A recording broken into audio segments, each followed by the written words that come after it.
Papa Dudut. Belated Happy New Year po sa inyo at magandang tanghali na rin po sa lahat ng mga loyal kabarangay na nakikinig ngayon.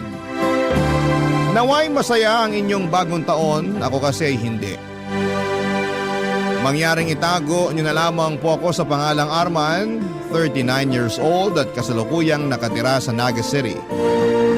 Isang taon pa lamang ang nakakalipas nang mangyari ang isang hindi ko makakalimutang bangungot sa aking buhay. Minsan ay naisip ko na may kasalanan din ako sa mga nangyari. Dahil hinayaan ko ang mga bagay-bagay kahit alam kong may mali na.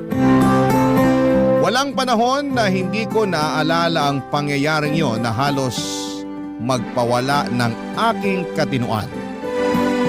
Sa katunayan nga po, Papa Dudut, ay hindi ko mapigilan ang pagpatak ng mga luha ko habang sinusulat ko ang kwentong ito. Hayaan niyo po akong ilahad ang aming kwento. Sa pagbabaka sakali na rin na gumaan ang aking kalooban. Napakabata ko pa noon, Papa Dudut. Nang maulila ako sa mga magulang. Parehong nagkasakit noon ang inay at itay ko dahil sa matinding pagtatrabaho sa bukid. Dala na rin ng aming matinding kahirapan noon ay hindi sila nakapagpatingin man lamang sa doktor. Ang katwiran nila noon na ang ipambabayad nila sa pagpapatingin sa doktor ay pambibili na lamang ng mailalaman sa aming mga kumakalam na sikmura. Hanggang sa lumala na nga ang kanilang sakit at binawian ng buhay. Bilang isang anak ay masakit sa akin ang mawala ng magulang, Papa Dudut. Lalo pa nga at wala rin silang maayos na libing noon dahil na rin po sa kawalan ng pera. May mga mabubuting tao lamang noon na tumulong na magbuhat sa kanila upang ipaanod sa dagat. Yun po kasi ang pamamaraan ng mga kagaya naming isang kahig isang tuka ng panahong yon. Ngunit sa murang edad ko noon ay nakapagtatakang hindi ako napanghinaan ng loob. Kahit na alam ko mag-isa lamang ako sa buhay.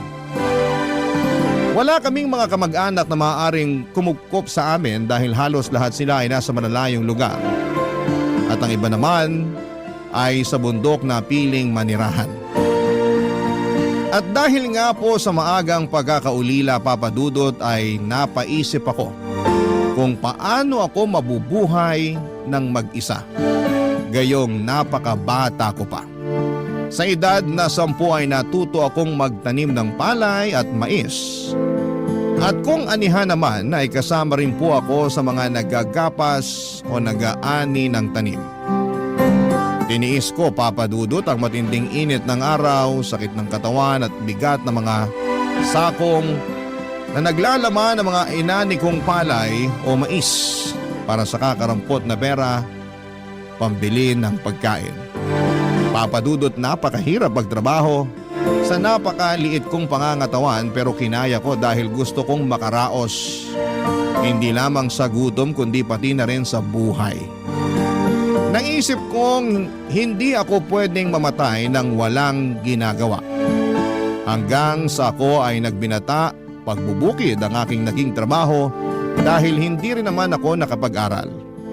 Pero hindi naman laging may tanim na ani. Kaya naman sumubok akong maghanap ng ibang trabaho, Papa Dudut. Inirekomenda nga ako ng isang kasamahan ko sa pagsasaka sa kakilala niyang may-ari ng isang komprada ng kopra. Sa mga hindi po nakakaalam, ito po yung niyog na niluluto at ibinibenta sa may-ari ng komprada na dinadala naman sa mga pabrika na gumagawa ng shampoo at ng kung ano-ano pang mga produkto na nangangailangan ng lutong niyog. Pero napakahabang proseso po ng pagkokopras. At pinakamabigat din na trabaho ito. Yung komprada po na yon ay bumibili rin ng mga uling at gumagawa rin ng uling mula sa mga baon ng niyog na doon nasa kanila galing. At Yun nga po ang trabahong napasukan ko, Papa Dudut. May mga balon sila na pagmamay-ari sa bundok na siyang pinanggagatungan ng mga baon ng nyog upang gawing uling. Ngunit hindi rin madali ang paggawa ng uling dahil bukod sa pag-akyat, panaog sa bundok ay matinding usok at init ang aming kailangang tiisin. Doon ko na nga rin nakilala si Sally, ang babaeng nagpatibok noon ng aking puso. Papadudod si Sally ay tagasuri ng mga uling na hinahango namin o ibinebenta roon. Siya ang nakatokang suriin ang mga uling kung basa pa ang mga ito o kung may mga baon ng nyog na hindi pa masyadong nauuling.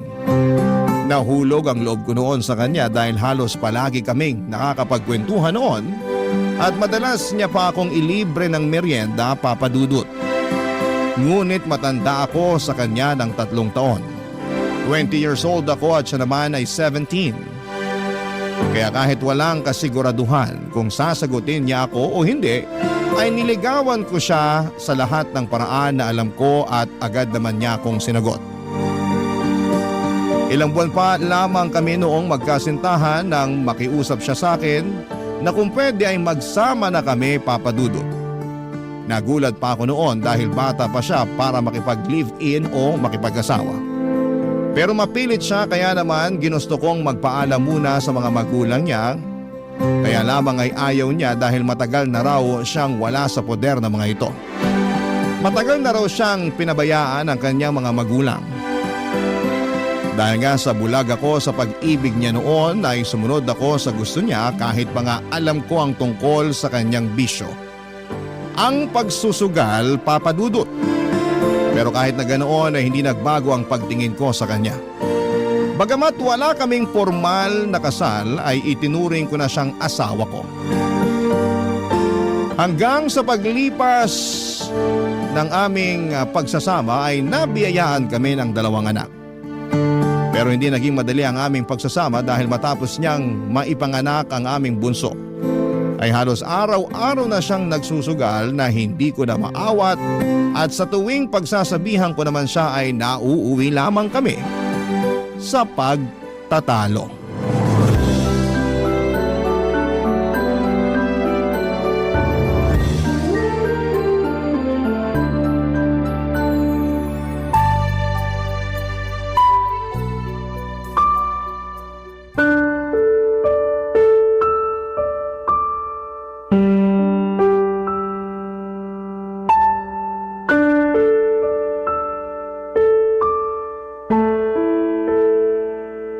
Naman, Arman.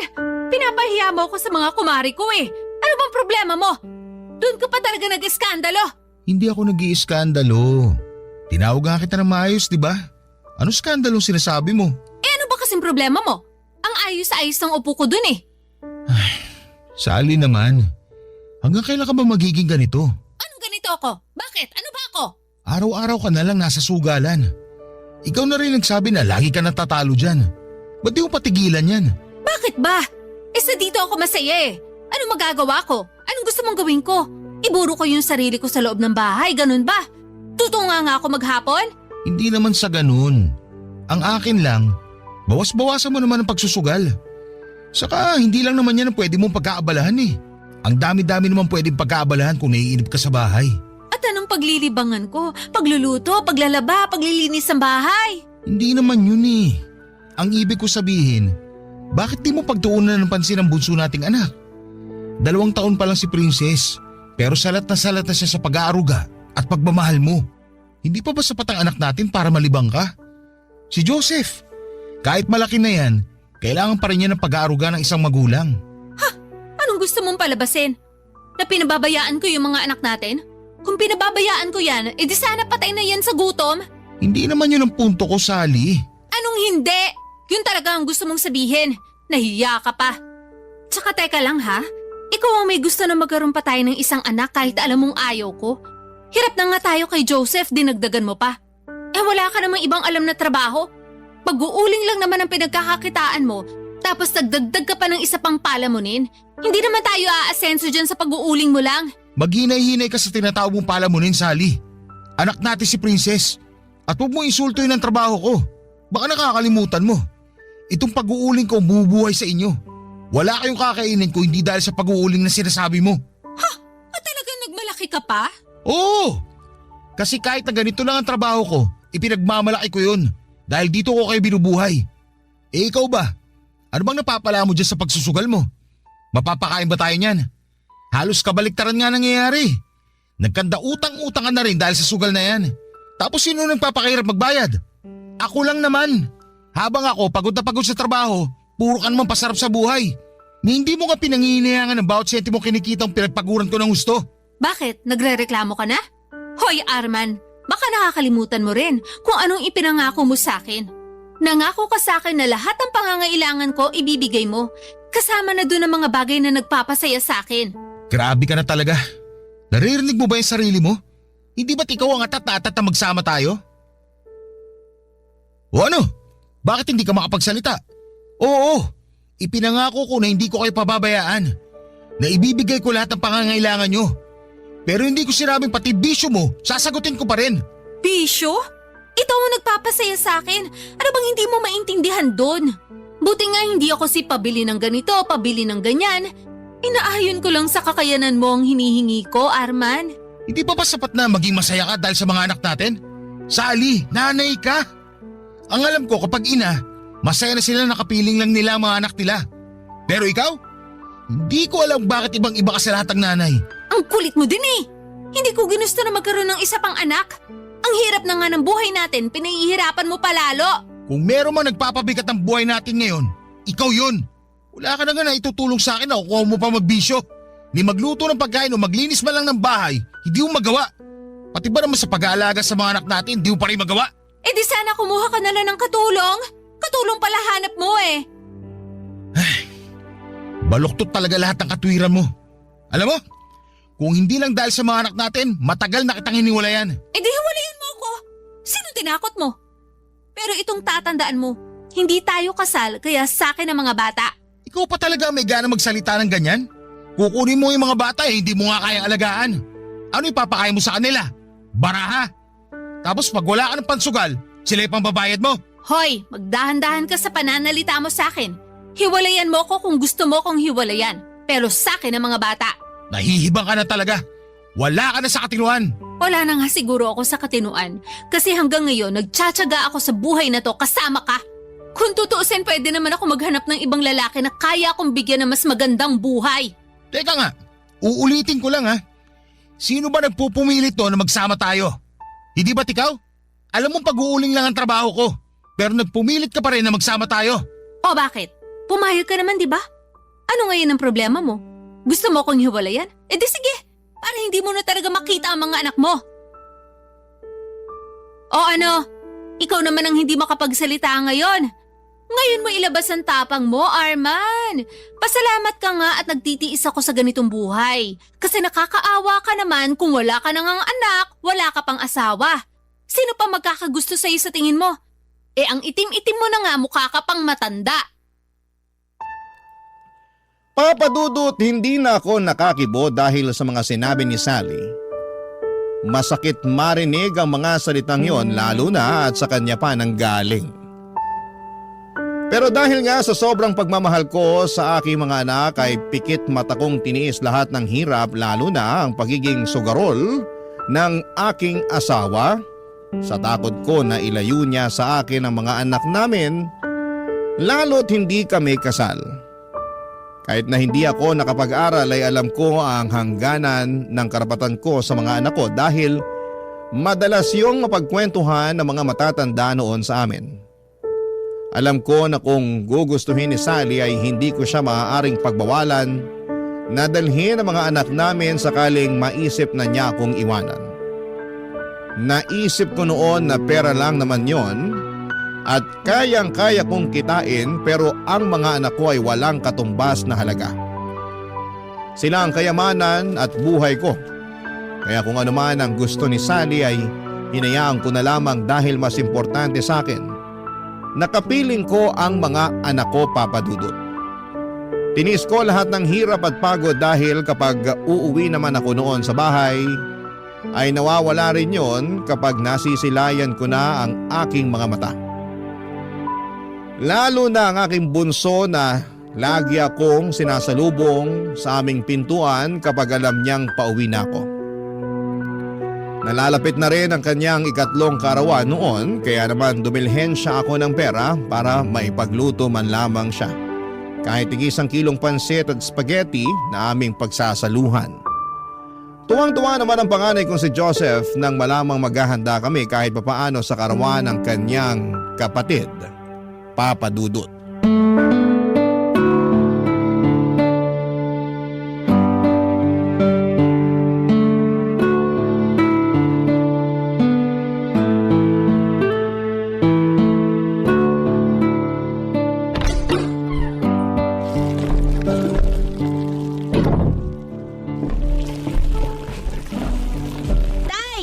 Mano po?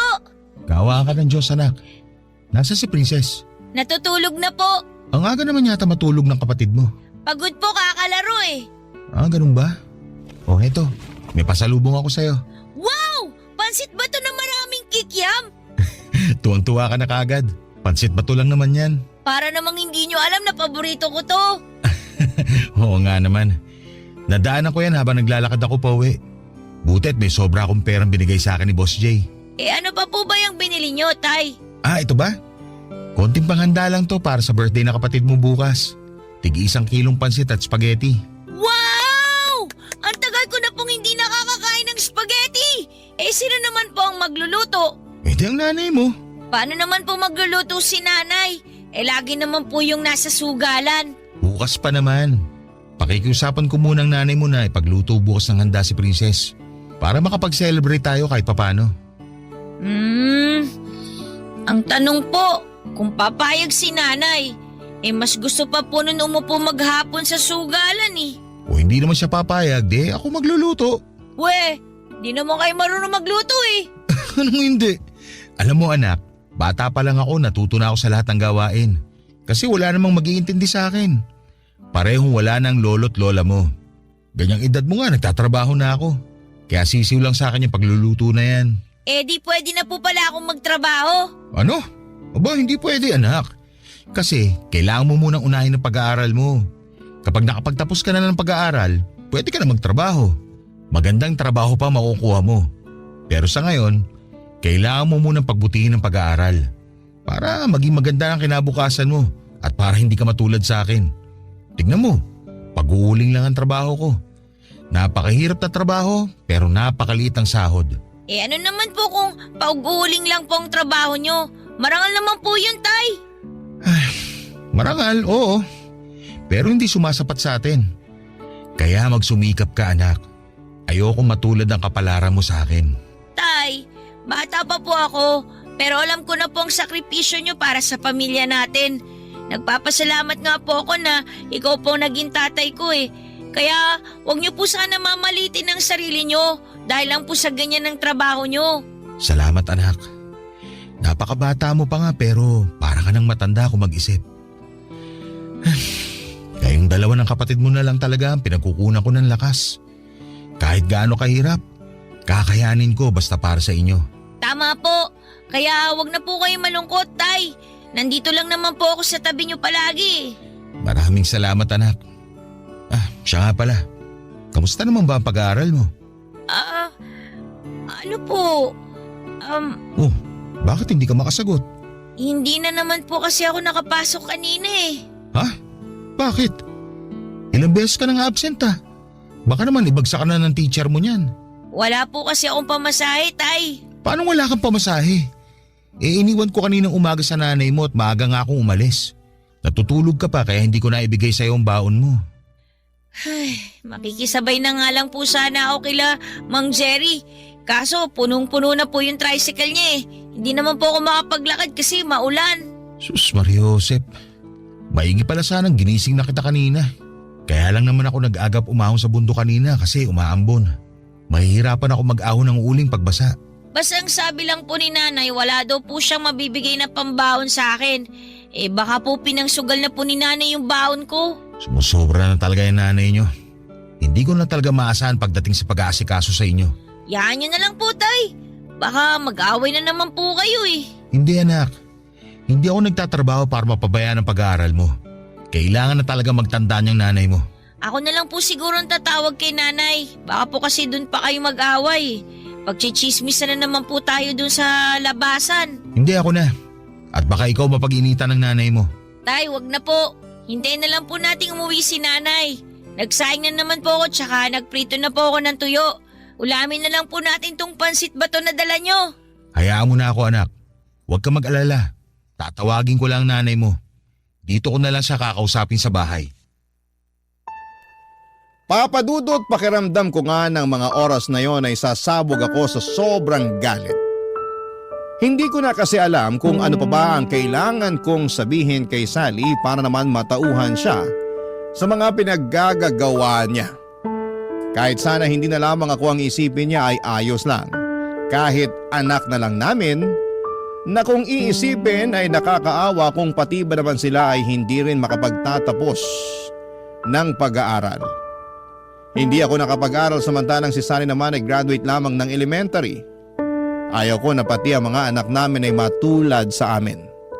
Kung kinakailangan nga na igapang ko ang kanilang pag-aaral ay gagawin ko, Papa Dudut.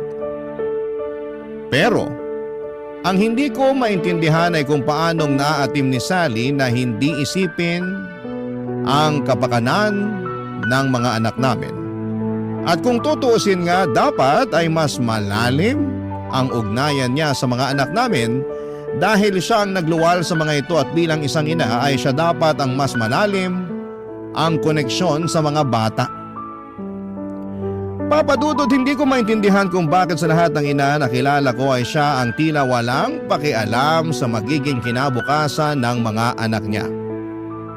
Nagpapakahirap ako para sa mga anak ko at hindi naman para sa bisyon niya. Sa sobrang galit ko nga, Papadudod, ay agad ko siyang pinuntahan kung saan siya madalas na makipagsugalan. Wala na akong pakialam kung ano pa ang sabihin sa akin ng mga kasugal niya. Basta ang gusto ko lamang ay mapagsabihan ko siya, Papadudot.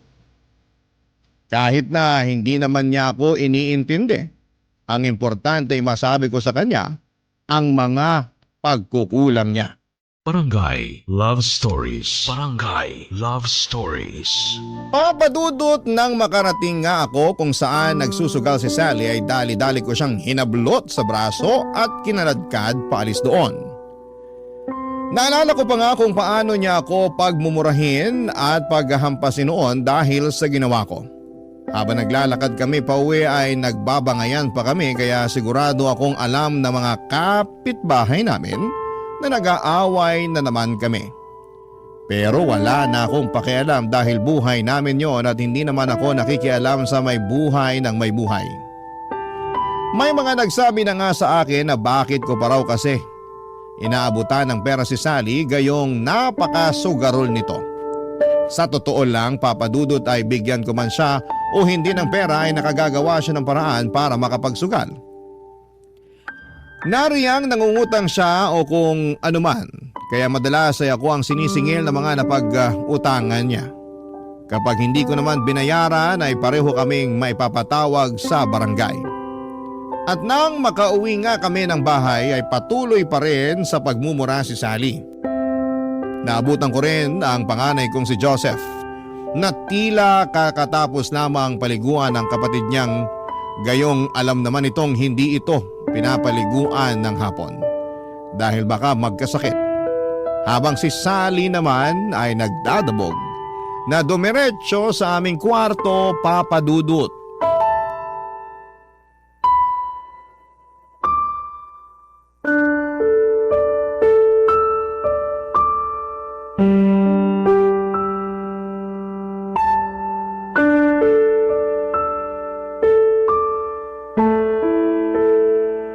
Wisit na buhay to! Joseph, hapon na, bakit pinaliguan mo pa yung kapatid mo? Galing na naman po kasi siya sa likod, tay eh. Naglalaro na naman po ng lupa sa may tabing sapa. Akala ko ba tulog yan? Namimiyasa na ng kakalaro sa sapa yan ah. Baka mahulog yan doon. Nagbanyo lang po ako, Tay. Sumasakit po kasi yung tiyan ko tapos bigla pong narinig ko nga po siya na naglalaro sa likod. Hindi ko po napansin na lumabas siya. Kita mo na, Sally? Ibis natutukan mo yung anak natin, puro kasugal. Alam mo malikot yan si Princess. Kung saan nagsusuot. Kung mahulog yan sa sapa, anong gagawin mo? Alam mo nasa trabaho ko. Obligasyon mong bantayan ng mga anak natin, lalo na si Princess. Masyado kang OA. Ayan ang anak mo, oh. Nahulog ba sa sapa? Naglalaro lang naman yung bata. Ano bang pinoproblema mo? Anak ng… Ano? Hihintayin mo pang mapahamak ang anak natin bago ka magtanda? Bago ka may gawin? Alagain pa si Princess at dapat lagi kang nakabantay dyan. Ano ba naman to? Paulit-ulit na lang? Susumbatan mo na naman ako? Di ikaw na ang perpektong ama. Wala naman nangyari masama kay Princess pero grabe ka makareact. Grabe. Bilib talaga ako sa'yo. Baluktot na nga, tinutuwid mo pa. O bakit? Totoo naman masyado ka lang OA. Alam mo, kung magsusumbatan lang tayo dito, bahala ka sa buhay mo. Babalik na lang ako sa sugalan. Wala akong kwentang kausap. Hindi pa ako tapos sa'yo. Aray ko naman! Bitiwan mo nga ako! Babalik ka doon sa sugalan? Kung pakainin kaya kita ng baraha, ang kapal mo na masyado. Pati yung baon dapat ang anak mo, pinasusugal mo. Itinaya ko yun kasi gusto ko sanang palaguin. Para mas malaking baon ang maibigay ko kay Joseph. Hindi ko naman akalain Na ano? Patatalo ka? Diyos ko naman, Sally. Palagi ka na lang talo sa sugal na yan. Baon na baon ka na nga sa utang. Hindi ka pa rin tumutodas. Nananalo naman ako kahit papano Kaya bawi lang ako. Alam mo, kahit hindi ako nakapag-aral, marunong ako magbilang. Yung mga itinataya mo dyan sa sugal, halos wala pa sa kalahating nababawi mo. Hoy Arman, sinasabi mo bang hindi ako marunong magbilang? Wala akong sinasabing ganun. Ganun na rin ang gusto mong palabasin. Kala mo naman kung sino ka magaling. Hindi ka nga nakapag-aral. Hindi ko itatanggi na hindi ako nakapag-aral. At hindi ako nagmamagaling. Ang sinasabi ko lang, hindi ka naman talaga nakakabawi sa sugal na yan Ibinabaong ka lang niya sa utang. Ay sus, puro ka ganyan. Ikaw ba ang nagsusugal? Yan ang hirap sa'yo Panay ka reklamo kasi ginagastos ko yung pera mo. Di ba responsibilidad mo na ibigay sa akin yun? Kasi asawa mo ko? Oo! Responsibilidad kita pero hindi ang bisyo mo. Kung panay reklamo ka rin lang, di hiwalayan mo ko. Wala ka rin naman bukang bibig kundi bisyo ko. Natural! Wala ka na sa tama At ayan din ang hirap sa'yo Kapag pinagsasabihan ka, hiwalay ka agad na ipananakot mo sa akin. Nakakasawa ka na kasi. Puro ka sumbat. Wala nang katapusan na sumbat. Araw-araw na lang, Arman. Rinding-rindi na ako sa lintik na boses mo. Sinampal mo ko? Pasensya na. Hindi ko sinasadya. Nabigla lang ako. Nabigla? Nagsawa ka na sa kakatala kaya ngayon naman pinagbubuhatan mo na ako ng kamay? Ay, hindi. Hindi ko talaga sinasadya. Patawarin mo ako, Sally. Ewan ko sa'yo.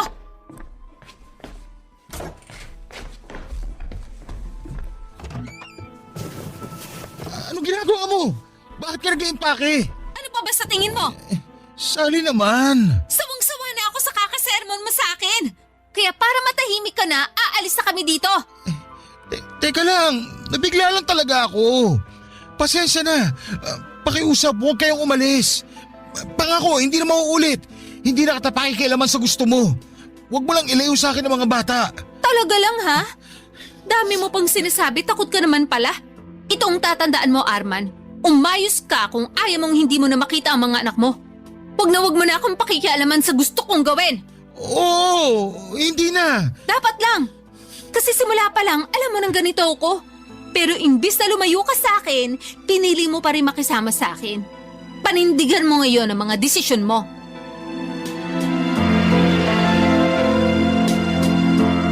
Hindi ako nakasagot ng sabihin ni Sally ang mga katagang yon sa akin, Papa Dudut. Dahil alam kong tama siya sa parting yon.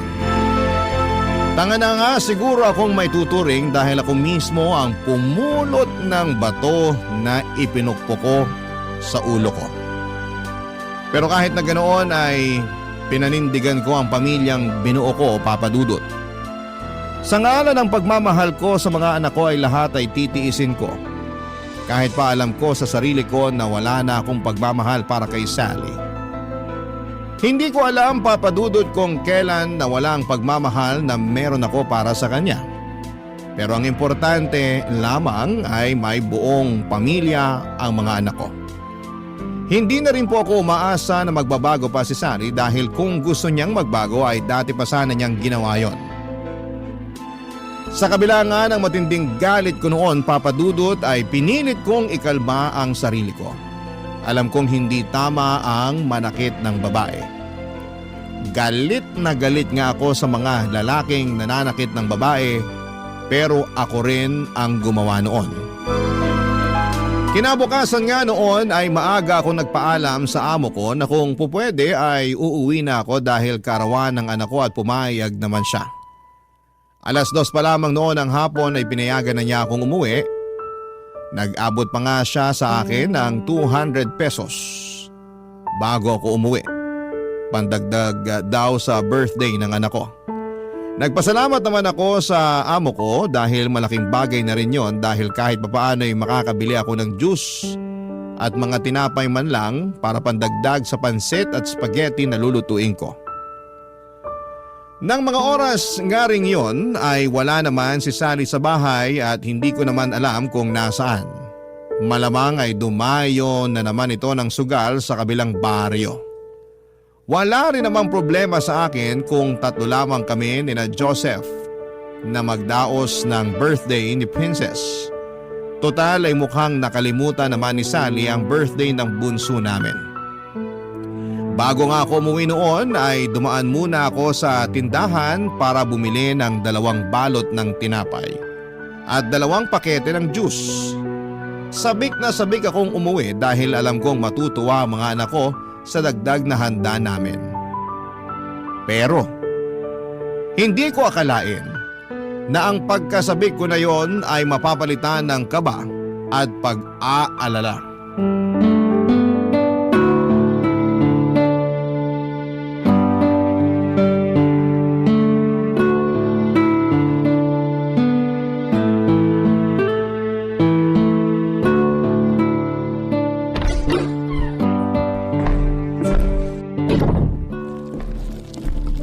Tay, mano po? Kaawaan ka ng Diyos, anak. Gutom na po ba kayo? Nagsasaing pa lang po ako eh. Hindi pa. Kumain naman ako sa trabaho. Anong oras na? Hindi pa ba kayo kumakain ng tanghalian? Hindi pa nga po eh. Kauwi ko lang din po. Wala rin pong sinaing pagdating ko. Anong oras na? Wala ka bang pasok ng hapon? Wala po tay. May meeting po mga teacher. Ah, ganun ba? May ulam na ba kayo? 30 pesos na lang tong pera ko eh. Ano kayang mabibili nito? Eh di kahit ano na lang po. Chicharon po o kaya itlog po na lang ulit. Eh mantika, meron pa ba? Wala na po eh. Ay, lagayin na lang natin yung itlog. Sakto na kasi tong pera ko para sa 3 itlog eh. Tira na nga lang yan sa 200 na binigay ng boss ko para may pandagdag sa birthday ni Princess. Talaga po? Oo anak, kaya bumili ako ng juice saka tinapay. Wow! Ang dami po palang handa ni Princess! Oo anak, kaya magpakabusog kayo mamaya pagkatapos ko magluto. Pero bumili ka na muna ng itlog para makakain na kayo. Mamaya na lang kayo bumawi ng kain. Sige po! Ay, teka, may mantika nga pala doon sa mga pinamili ko kahapon. Bawasan na lang natin yun pang prito ng itlog. Okay na po yung nilagang itlog, tay. Sigurado ka? Eh si Princess, baka ayaw niya ng nilagang itlog. Wala naman pong inaayawan si Princess eh. Oo nga pala. Eh, nasa na pala ang kapatid mo? Ba't di man lang ako sinalubong? Ay, hindi ko nga po alam tay eh. Kararating ko lang po galing sa eskwelahan. Hindi ko naman po siya nadatnan dito. Baka po kasama ni nanay sa sugalan. Wala naman po magbabantay kay Princess kung may iiwan po dito. Oo nga no. Sige, dito ka na muna. Susunduin ko lang ang kapatid mo. Kala ko po ba bibili ako ng itlog? Ako na lang, para masundo ko na rin ang kapatid mo. Bantayan mo na lang yung sinay at baka masunog. Oh, Sally. Buti naman at naisip mong umuwi. Bakit na naman? Nasa si Princess? Nandun sa kwarto natin natutulog. Sabi ni Joseph wala naman daw sa kwarto. Tiningnan mo na ba? Iniwan ko nga lang siya sa kwarto. Sabi nga ng anak mo wala siya doon. Imposibleng wala dun si Princess. Mahimbing nga ang tulog. Iniwan ko dun. Anong oras ka ba umalis ng bahay kanina? Iniwan mo talaga ang anak mo mag-isa sa kwarto para makapagsugal ka? Lintik naman oh! paulit-ulit ka na lang eh. Ang laki masyado ng problema mo. Oo na, titignan ko na sa kwarto. Pero tay, tiningnan ko na si Princess sa kwarto kanina eh. Wala po siya doon. Sabi nitong nanay mo, iniwan niya daw natutulog sa kwarto eh. Ha? Kahit tingnan natin ulit ngayon tay, wala po talaga siya ron. Ano?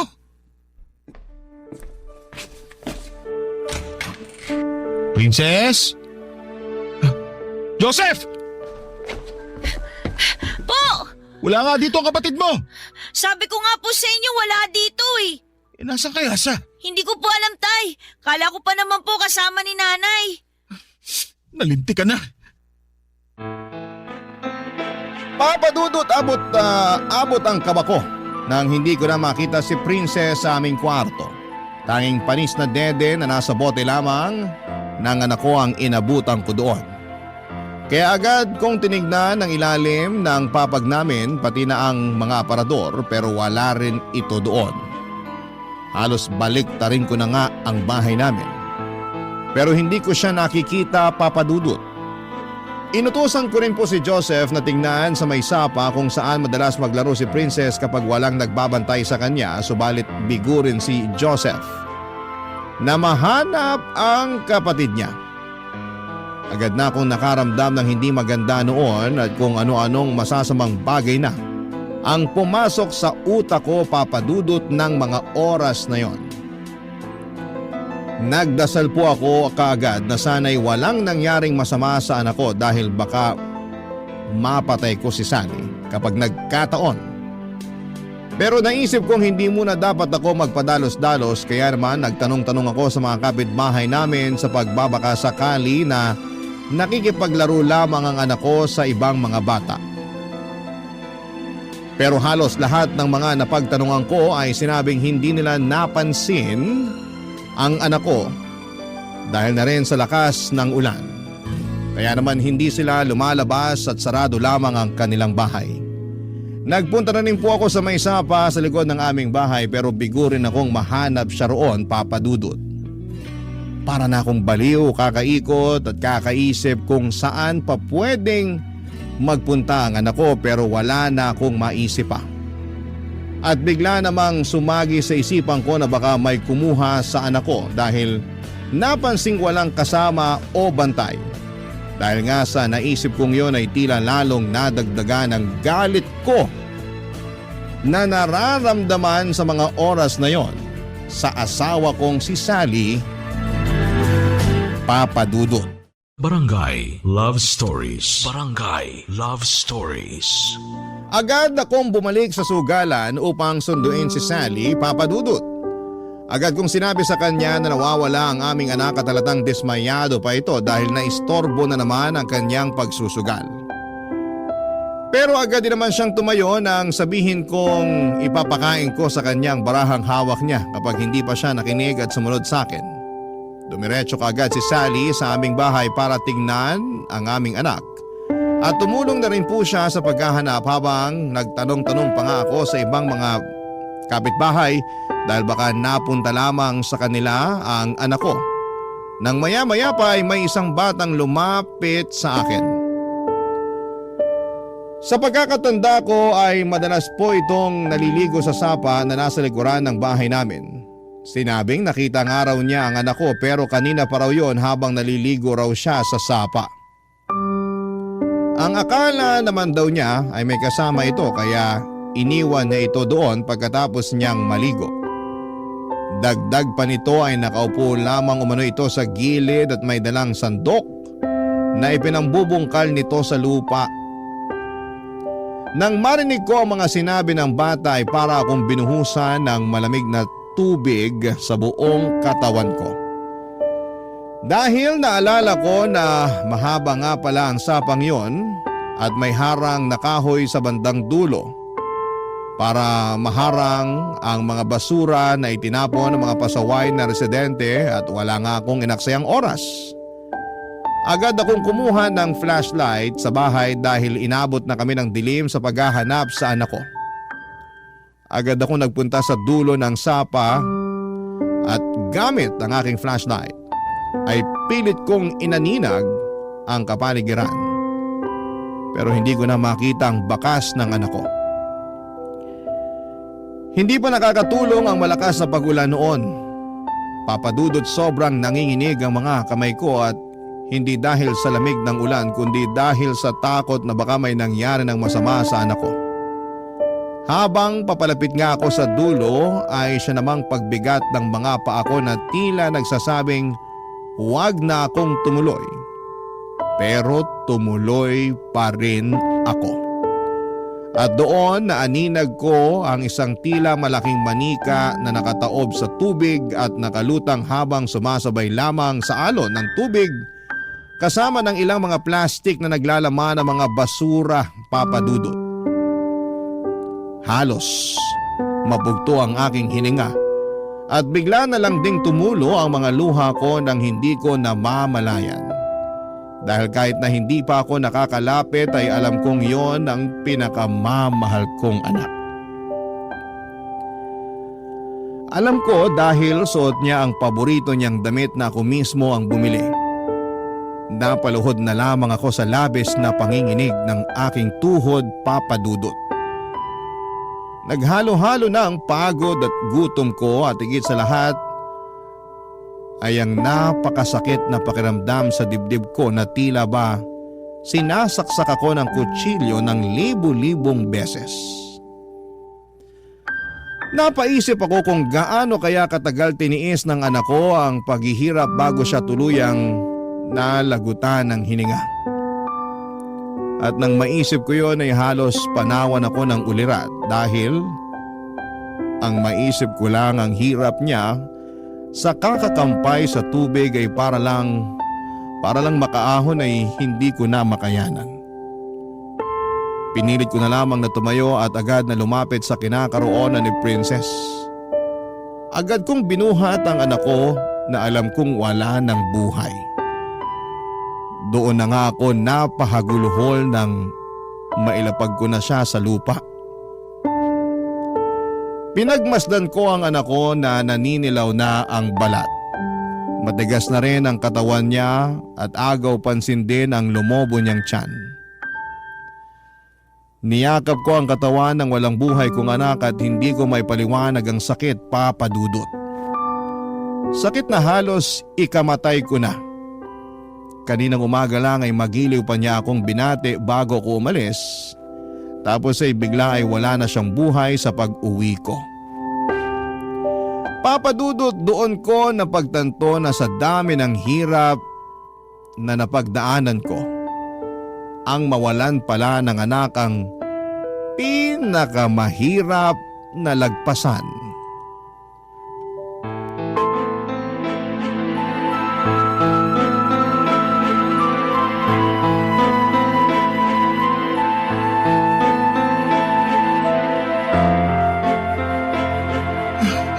Princess! Anak ko! Princess! Kawawa ko, anak! Diyos ko po! Bakit ang anak ko pa? Arman! Nakita niyo na ba si Princess? Dito rin nakita kanina ng bata. Diyos ko po, Princess! Princess, anak! Nandito na si tatay! Gising na, anak ko! Nandito na ang tatay! Gising na, anak! Huwag mo naman biruin ang tatay! Hindi na siya humihinga, Arman. Tumahimik ka! Nakita mo na kung ano nangyari! Nakita mo na kung ano resulta ng kababayaan mo! Ito na, Sally! Ano ba? Hindi ito ang oras para magsisihan at mag-away tayo. Sa'yo pa talaga nang galing yan! Alam mo kung sino may kasalanan nito! Kawawa akong anak! Princess! Patawarin mo ako, anak! Wala man lang ako nagawa para mailigtas ka! Patawarin mo ako kung nauli ako ng dating anak ko! Princess! Tay! Sorry po! Kung hinanap ko lang po sana siya kagad ng mabuti kanina, baka po Baka po sana buhay po siya. Hindi, anak. Huwag mo sisihin ang sarili mo. Wala kang kasalanan sa nangyari sa kapatid mo. Ikaw, Sally! Ikaw ang may kasalanan! Hindi ako. Hindi ko sinasadya. Hindi ko naman alam na mangyayari to eh. Wala akong kasalanan. Iniwan ko siyang natutulog sa kwarto natin. Maghuhugas kamay ka, pangayop ka! Palagi mo nalang katwir na hindi mo alam na magkakaganito! Na hindi mo alam na magkakaganyan! Ikaw dapat na nagbabantay sa mga bata habang wala ako! Mag-aalaga na lang sa kanilang gagawin mo pero hindi mo pa magawa! Wala kayo natupag kundi magsugal! Gustahin ang pera pinagpaguran ko! Wala kang kwentang tao! Sana ikaw na lang ang namatay at hindi ang anak ko! Tay! Tay, wag po! Hindi ako! Tama na po! Mga pumapatay niyo si nanay!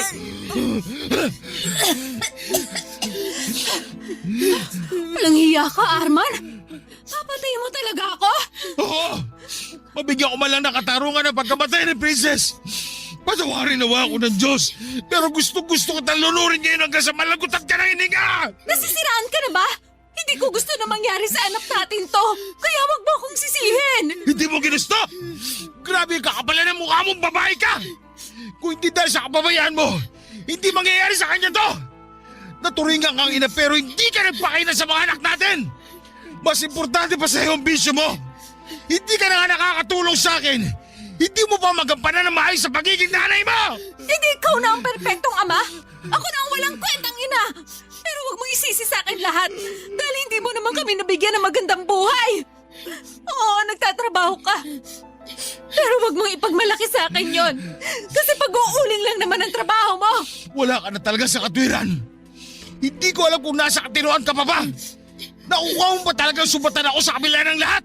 Ibang klase ka! Totoo naman, di ba? Nay, tama na! Totoo naman po sinabi ni tatay eh. Kahit kailan, hindi niyo naman kami binigyan ng atensyon ni Princess. Parang hindi niyo kami anak. Isa ka pa! Marunong ka nang sumagot ah! Bakit hindi mo man lang hinanap agad yung kapatid mo? Huwag mo sisihin si Joseph! Subukan mo lang din sasaktan! Tutuluyan na talaga kita! Ikaw na nga may kasalanan! Ikaw pa may ganang umasta ng ganyan! Isisisi mo pa kay Joseph ang kababayan mo? Samantalang ikaw ang ina! Baka sarili ka! Wala kang kwentang ina! Ikaw pumatay sa anak ko! Hindi! Hindi totoo yan! Wala akong kasalanan! Hindi ako pumatay sa kanya! Iniwan ko siya natutulog sa kwarto! Wala akong kasalanan! Wala! Hindi ko alam na pupunta siya rito! Usigit ka sana ng konsensya mo sa nangyari sa anak ko habang nabubuhay ka! Wala akong kasalanan! Tay, ano po gagawin natin ngayon? Saan po natin dadalhin si Princess? Sa morgue na natin siya dadalhin, anak! Pero, tay, wala po tayong pera. Baka po, hindi po nila tayo tanggapin doon. Bahala na, anak. Gagawa ko na lang ng paraan. Dali mo na itong flashlight. Ilawan mong dadaanan natin at bubuhatin ko ang kapatid mo. Paano po si nanay? Ayos lang po ba na iwan natin siya dito? Para naman po kasi nababaliw na si nanay eh. Pabayaan mo ang nanay mo. Matagal na naman siyang ganyan. Ang mas importante sa akin ngayon, padala na natin si Princess sa morgue. Opo. Anak.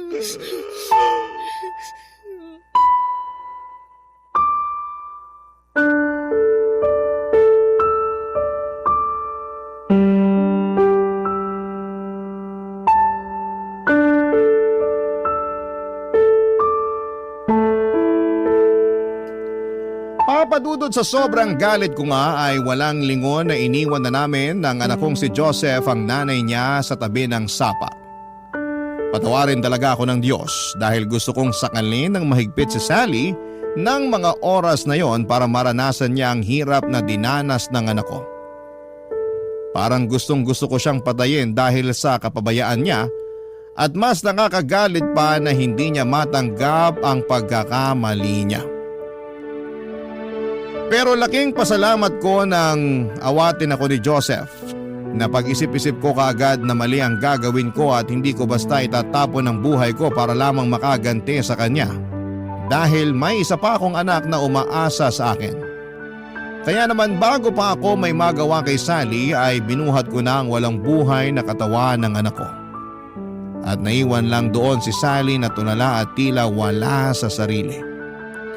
Naisip ko rin na nawalan man ako ng isang anak ay meron pang natitira sa akin at hindi dapat ako magpadala sa init ng ulo ko. Agad kong dinala ang anak ko sa pinakamalapit na morgue at nang tila sinampal ako ng katotohanan. Nawala na nga ang anak ko ay doon na ako muling napahagulhol. Hindi ko po lubos maisip kung bakit kailangan na sa anak ko pa mangyari ang malagim na pangyayaring yon. Paulit-ulit ko ngang usal noon na sana'y si Sally na lamang ang namatay. Makasalanan na ako sa pag-iisip ng masama sa asawa ko pero talagang napakalaki ng galit ko ng mga oras na yon. Para na akong mababaliw sa sobrang sakit. At wala akong ibang sinisisi kundi si Sally. Siya dapat ang ina at nagpoprotekta at gagabay sa mga anak namin pero siya pa ang dahilan kung bakit namatay ang anak namin. Halos hindi ko na nga kayang tignan si Sally kaya naman pinalayas ko na siya sa bahay namin. Wala akong pakialam noon kung saan siya makikituloy at magpalaboy-laboy man dahil kulang na parusa yon para sa sinapit ng musmus naming anak. At dahil nga sa kakulangang pinansyal namin noon, ay nanghingi pa ako ng tulong sa kapitan ng aming barangay para maayos ang mga bayarin sa morgue at mapaburol ang anak ko. Hindi naman ako nabigo at nagpapasalamat ako dahil maging ang mga kapitbahay ko ay tumulong sa akin, lalo pa at naawa sila sa sinapit ng aking anak. Nagpahayag din sila ng pakikiramay sa akin at may iilan din naman na nagpahayag ng pagkagalit kay Sally. Papa Dudut, sa totoo lang ay pinagbawal ko ang pagsusugal sa lamay ng anak ko dahil isa rin yon sa itinuturing kong dahilan ng pagkamatay ng anak ko. Nabaliw si Sally dahil sa sugal kaya naman napabayaan niya ang obligasyon niya bilang asawa at ina. Ang akala ko nga noon ay hindi ko na makikita pa ang pagmumukha ni Sally. Pero himalang nagpakita pa siya sa ikalawang araw ng burol ng anak ko. Umiiyak at nagmamakaawa na gusto niyang makita ang anak niya. Pero dahil nangingibabaw pa rin ang galit ko sa kanya ay buwang desisyon ko na hindi siya hayang makapasok man lamang sa pamamahay ko, Papa Dudut.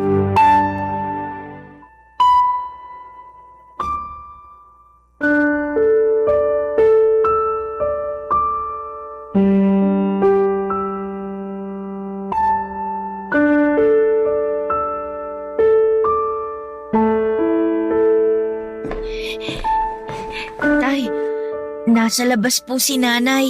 Ano? May lakas pa talaga siya ng loob magpunta rito? Dito ka muna. Lalabas ako. Magtimpla ka muna ng kape para sa mga bisita. Tsaka bigyan mo rin sila ng tinapay. Sige po. Arman, Ba't ka pa nagpunta rito? Ang kapal talaga ng mukha mo, no? Huhulaan ko. Gusto mo magsugal? Pues makakaalis ka na dahil walang sugal dito. hindi sugal ang ipinunta ko rito. Gusto ko lang makita si Princess. Ah, talaga? Bakit? Kailan ka pa nagkaroon ng pakialam kay Princess? Pinabayaan mo nga mamatay, hindi ba? Hindi totoo yan. Ano ko rin naman siya, Arman. Kaya ako Anak? Ibang ka ba? Saan mo kinukuha yung kakapalan ng mukha mong tawaging anak si Princess sa kabila na nangyari? Ha? Oo! Ikaw ang nagluwal sa mga bata, pero mas masahol ko pa sa ibang tao. Yung mga hayop ka kapag nawawala ang anak nila, hinahanap kagad nila. Pero ikaw, parang wala kang anak kung umasta. Ang sarap na ng buhay mo eh. Kain, tulog, sugal, yun lang. Oo, pabaya kong ina. Pero sa tingin mo ba ginusto ko yung nangyari sa kanya? Nasasaktan din ako, Arman. Masakit sa akin yung nangyari sa kanya. Masakit? Huwag na tayo magplastikan dito, Sally. Alam nating parehong hindi ka pabor na nagkaanak ulit tayo. Kaya huwag mo akong paandaran ng mga kasinungalingan mo. Ang kapal mo. Pinipilit mo pa rin talagang pagtakpan ang kababayan mo? Kahit pabaya akong ina, hindi ko namang ginusto na mawala ng anak. Hindi ako ganong kasamang tao. Oo, nasabi kong hindi ko ginusto ng isa pang anak. Pero hindi ako ganong kasama para hilingin kong mawala na siya. Kahit ano pang sabihin mo, hindi mo mababago ang katotohanan ng namatay ang anak natin dahil hindi mo nagampanan ang responsibilidad mo. Kung sana binantayan mo siya na mabuti, hindi sana mangyayari to. Kaso hindi. Mas importante pa sa'yo ang pagsusugal mo. Wala kang karapatang tawaging ina. Alam mo, sana talaga ikaw na lang ang namatay. Sumusobra ka na, Arman. Ikaw sumusobra. Sobra ka na sa kakapalan. Gusto kong magsisi na ikaw napakasawa ko. Pero mga anak ko na lang iniisip ko. Kung meron man akong pagsisisi, yun ay ang hindi ko sila kagad dailayo sa'yo. Sana hindi ito nangyari. Pero huli na ang lahat. Nangyari na ang nangyari. Pero hindi kita hahayaang makita si Princess dahil wala kang karapatan. Hindi mo ako pwedeng tanggalan ng karapatan. Wala kang karapatan na pagbawalan ako makita ang sarili kong anak sa lamay niya. Sino ka ba sa akala mo? Tatay ka lang nila pero hindi kita legal na asawa. Sino sa tingin mo mas may karapatang sa ating dalawa, ha? Wala ka na talagang natitirang kahihiyan sa pagkatao mo, no? Nasasabi mo pa talaga yan sa kabila ng pagiging pabaya mong ina? Wala kang karapatang magkaroon ng anak. At lalong wala kang karapatang maging ina. Sabihin mo na lahat ng gusto mong sabihin. Pero hindi mo ako pwedeng pagbawalang makita ang anak ko. Ah, ganon? Aray! Arman, ano ba? Nasasaktan ako! Bitiwan mo ang braso ko! Hindi kita papayagang makalapit kay Princess at kay Joseph. Umalis ka na rito. Hindi ka nila kailangan. Bitiwan mo sabi! Hindi mo ako pwedeng pagbawalan sa lamay ng sarili kong anak. Ikaw ang walang karapatan sa kanila. Pwes, gagawa ako ng paraan para mapunta sa akin ang kustodiya ng mga bata. At sinasabi ko sa'yo, matakot ka na. May mabigat ako ebidensya laban sa'yo. Sino sa tingin mo papanigan ng batas sa ating dalawa? May pabatas-batas ka pang nalalaman? Ano bang alam mo sa batas? Wala kang pinag-aralan? Wala nga akong pinag-aralan pero lumapit na ako sa barangay at tutulungan nila ako makahanap ng abogado. Kaya umalis ka na rito bago pa kita kalad ka rin paalis. Hindi pa ako tapos sa'yo. Babalik ako rito para kunin si Joseph. Tama na, Nay! Hindi ako sasama sa inyo. Ano po bang silbi na makuha niyo ako? Pababayaan niyo lang din naman po ako eh. Kahit naman kailan hindi niyo po pinaramdam sa amin ni Princess na may nanay kami. Si tatay lang naman po nagmamahal sa amin eh. Wala kang ibang inatupag kundi sugal. Kaya po namatay si Princess. Sana hindi na lang ikaw ang naging nanay namin. Wala kang utang na loob. Wala ka sa mundong to kung hindi dahil sa akin. Ako ang nagluwal sa'yo. Tama na! Umalis ka na rito, Sally! Hindi utang na loob ni Joseph sa'yo kahit ano! Lumayas ka! Aray! Oo na, aalis ako. Hindi mo ako kailangang itulak. Pero babalik ako. Tandaan mo yan. Ayos ka lang, anak. Ayoko po sumama kay nanay. Dito lang po ako sa inyo, tay. Huwag ka mag-alala, anak. Hindi ako papayag na makuha ka sa akin ng nanay mo. Wala na rin nagawa si Sally, Papa Dudut. Hindi na rin siya nagpumilit na pumasok pa sa loob para makita si Princess lalo pat alam niyang hindi niya talaga ako matitinag sa pag-iyak-iyak niya. Hindi po ako nakaramdam ng awa sa kanya ng mga oras na yon dahil para sa akin, ang isang bayaning ina na katulad niya ay walang karapatan na makalapit sa mga anak namin. Hindi rin po ako nagpasindak sa pagbabanta niyang yon dahil alam ko na mas may laban ako kung sakaling ipilit niyang makuha sa akin ang anak namin. Kung kinakailangan nga na humingi ako ng tulong sa mga social worker o abogado ay gagawin ko para lamang matanggalan siya ng karapatan sa anak namin. Sa isip ko, Papa Dudut, ay hindi naman siguro importante kung wala akong pinag-aralan basta't kaya kong alagaan at buhayin ang anak ko ay sapat na. Papa Dudut, maayos nga ang nailibing ang anak ko at marami rin ang nakipaglibing at halos lahat ay naawa sa sinapit ng aking anak. At naawa din sa akin. Ika nga nila sa kabila ng pagtataguyod ko sa aking pamilya ay sadya raw talagang hindi nawawala ang lason sa pamilya na tuluyang sisira sa aming pagsasama. Matapos ngang mailibing ang aking anak ay bumalik ako sa pagtatrabaho at mas pinagbuti ko pa para sa aming dalawa ni Joseph. Madalas nga kapag walang pasok sa eskwela ay sinasamahan niya ako sa trabaho ko sa ulingan at tumutulong sa akin para hindi raw ako masyadong mahirapan sa pagtatrabaho. Kahit ayaw ko naman siyang payagan sa pagtulong sa akin ay mapilit talaga siya. Mas gusto ko sana na mas pagtuunan niya ng atensyon ang kanyang pag-aaral pero nais niya raw na makatulong sa akin kahit sa ganong paraan. Makalipas nga ang halos ilang buwan ay nagbalik si Sally pero may kasama itong mga social workers para kunin si Joseph. Nagtalo pa kami ni Sally ng araw na yon hanggang sa nalaman nga ng social workers ang nangyari sa aming bunsong anak at kung gaano ito kaadik sa pagsusugal na umabot na nga sa puntong napabayaan nito ang mga anak namin. Nagkaroon nga kami ng usapan sa barangay kung saan ay tinulungan nila akong mag-file ng petition for custody para sa anak kong si Joseph. Dahil hindi rin naman daw basta-basta mapupunta sa akin ang bata ng walang batas na mamamagitan. Tinulungan nila akong kumuha ng public service sa isang pampublikong abogado. Bilang wala akong kakayahan na magbayad at gumastos para sa pag-file ng petition. At nang mag-trial nga ay napatunayan na walang kakayahan si Sally para alagaan at ibigay ang pangangailangan ni Joseph. At dahil wala na rin pamilya si Sally na maaaring maging guardian ng anak ko, ay napagpasyahan ng korte na ibigay sa akin ang kustodiya ng aking anak. Laking pasalamat ko nga sa lahat ng tumulong sa akin dahil nawala na ako ng isang anak at hindi ko nakakayanin pa kung pati si Joseph ay malalayo sa akin.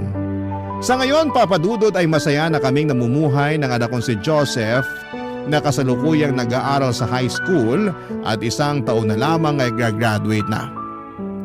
Mas lalo pa akong nagsusumikap para sa pagpasok niya sa kolehiyo.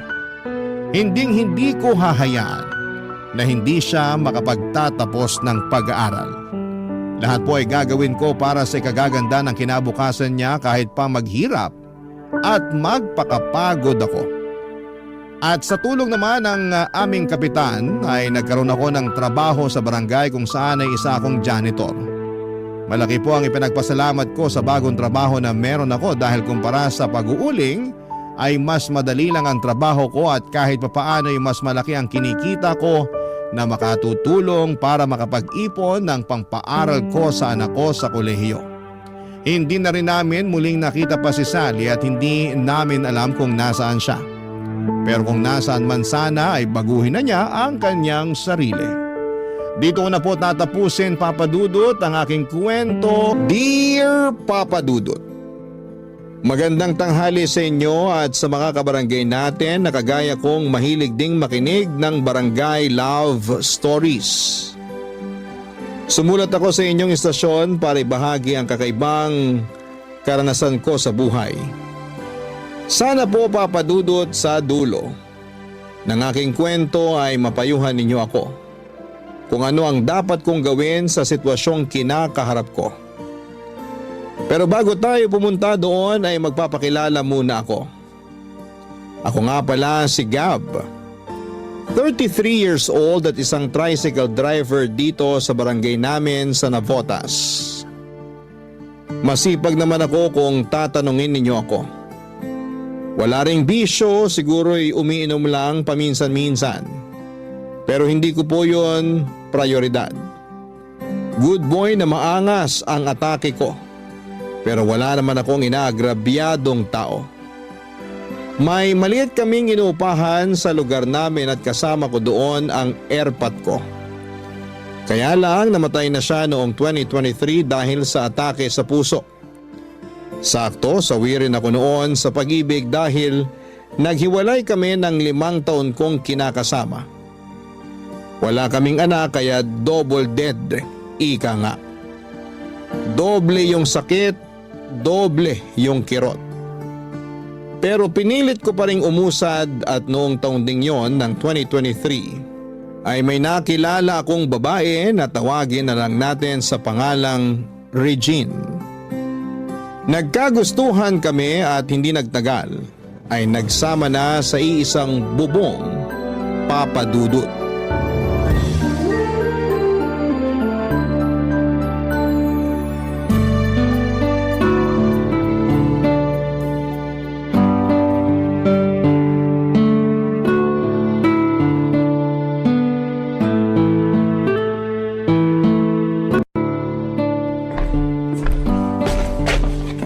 Good morning, bebe ko!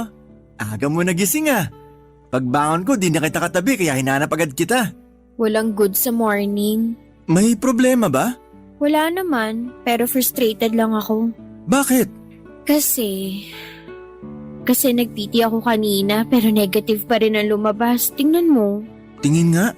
Isang guhit lang, 'di ba? Oo nga. Inulit ko pa yan kanina para makasigurado. Kaso pareho lang yung resulta. Akala ko kasi buntis na ako dahil delay yung menstruation ko. Kaya lang kanina dinugo na ako. Lintik talaga. Alam ko na gustong gusto mo nang magka-baby tayo. Pero baka ganun talaga. Anong baka ganun talaga? Na hindi pa pinagkakaloob sa atin kasi di pa to yung tamang panahon.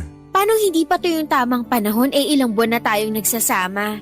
Saka malapit na ako mag-30. Gusto ko na magka-baby tayo, Gab. Gusto ko rin naman pero anong magagawa natin? Wala pa talaga. Buti pa yung iba dyan, dali-dali magkaanak pero tayo pinahihirapan pa. Kaya nga, Baka naman ikaw ang may problema, hindi kaya? paano mo naman nasabi? Naisip ko lang kasi wala rin kayong anak ng dati mong kinakasama. Baka baog ka.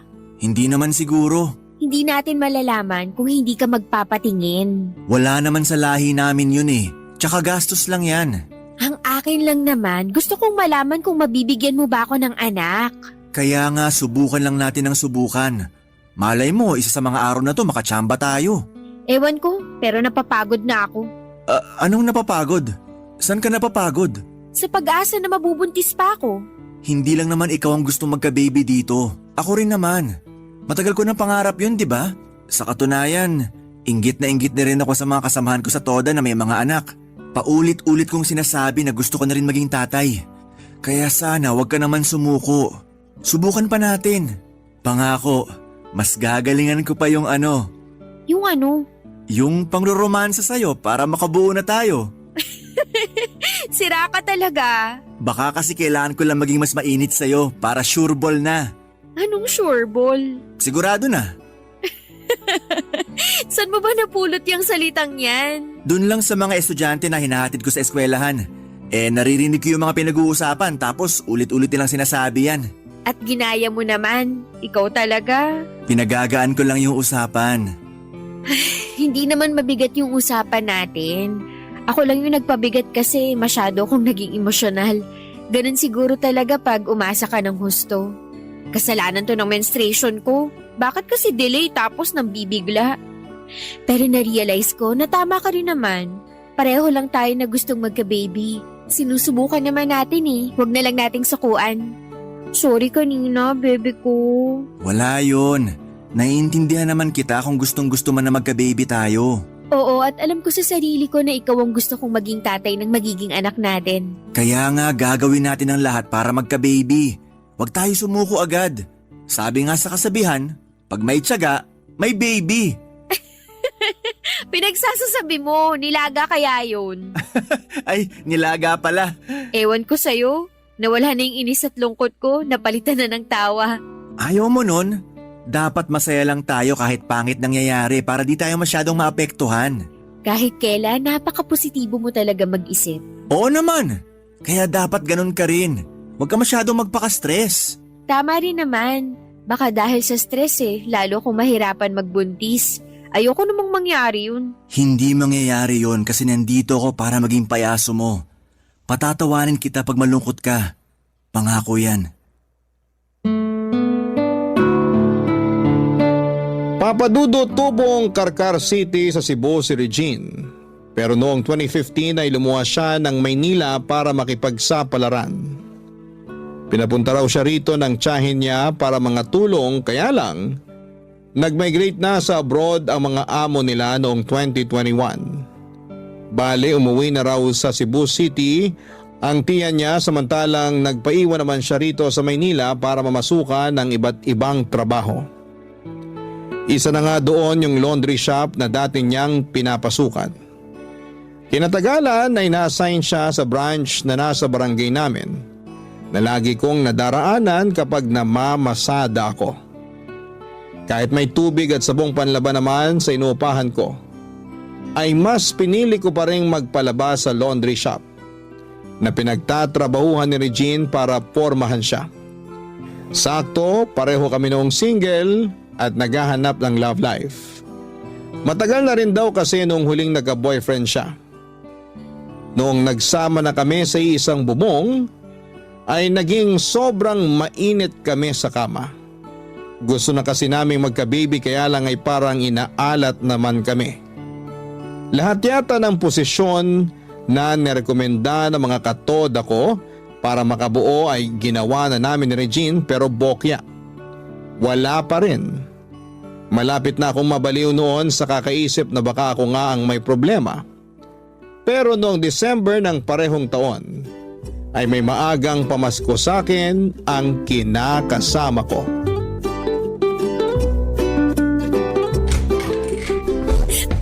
Bebe ko, gising! Dali, gumising ka dyan! Ha? May sunog? Saan ang sunog? Anong sunog? Sabi mo may sunog! Halika na! Lumabas na tayo sa bahay, dali! Bubuhatin na kita! Hoy, sira ulo ka. Ibaba mo nga ako. Walang sunog. Wala? Oo, wala. May naamoy ka bang sunog? Wala naman, di ba? Wala ring maingay dyan sa labas. Ikaw lang. Grabe ka naman sa ako lang yung maingay. Grabe talaga ako. Sa totoo lang naman. Saka sabi ko, ibaba mo ko. Ay, sorry. Ayan na. Baba na. Bakit mo ba kasi ako binuhat? Syempre, para maligtas kita ng mabilis kung totoo nga may sunog. Wala nga sabing sunog. Saka palagay mo sa akin, hindi ko kayang iligtas ang sarili ko. Bebe naman, sorry na. Naalimpungatan lang ako kasi nagsisigaw ka dyan. Sakto, nananaginip pa naman ako ng sunog, kaya ayun. Akala ko totoong buhay na. Huwag ka kasing manood ng mga bayolenteng palabas kaya napapaniginipan mo eh. Ganun ba yon? Oo. Maiba tayo, bebe ko. Bakit ka ba sumigaw kanina? Nataranta tuloy ako. Nataranta rin naman ako noon. Ha?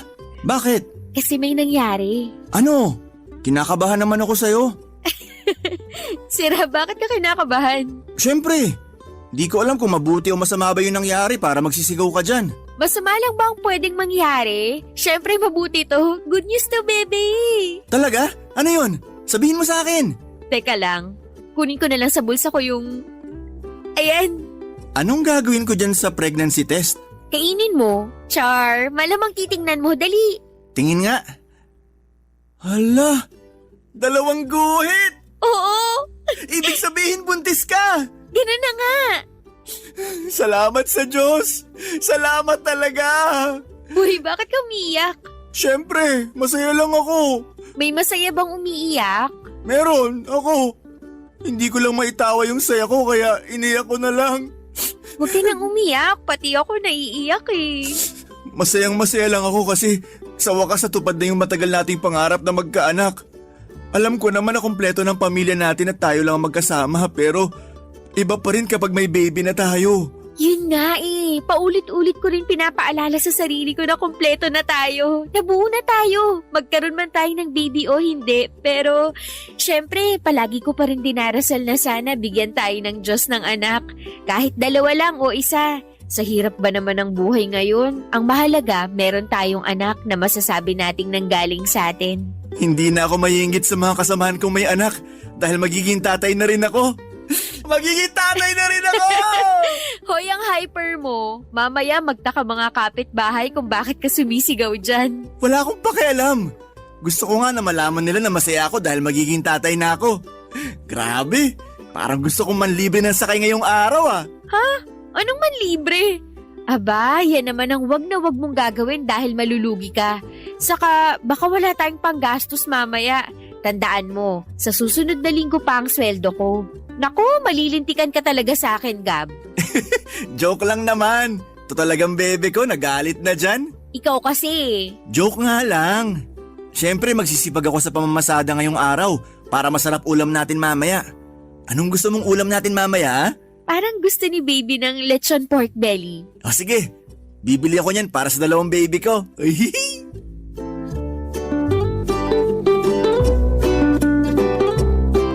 Papa Dudut, hindi ako pinanganak na mayaman. Mangingisda lamang ang airpot ko nung nabubuhay pa at nagtitinda lang ng isda sa palengke ang airmat ko. 4 kaming magkakapatid na lalaki at bunso ako. Pero nung nagkahiwalay ang mga magulang namin ay ako ang bukod tanging sumama sa tatay ko. Makitatay na kasi ako bata pa lamang. Kung tatanungin ninyo kung may komunikasyon pa ako sa nanay at mga kapatid ko ay meron pa naman. Kaya nga noong namatay ang airpod ko, pakiramdam ko ay lumiit ang mundo ko. Lalo kong ginustong magkaanak para may makasama naman ako sa buhay ko. Kaso'y naghiwalay naman kami ng dati kong ka-live-in partner. Kaya nga sobrang saya ko noong nabuntis ko na si Regine. Naigo pa nga ang nanalo sa loto dahil magkakaanak na kami. Oo, hindi ako mayaman pero masipag at masikap naman akong tao. Alam ko na makakaya kong itaguyod ang lumalaking pamilya namin ni Regine. Malaki ang pasasalamat ko sa kanya dahil ginawa niya akong tatay. Simula noon ay lagi na kaming excited ng kinakasama ko sa pagdating ng magiging anak namin, Papa Dudut. Barangay Love Stories. Barangay Love Stories.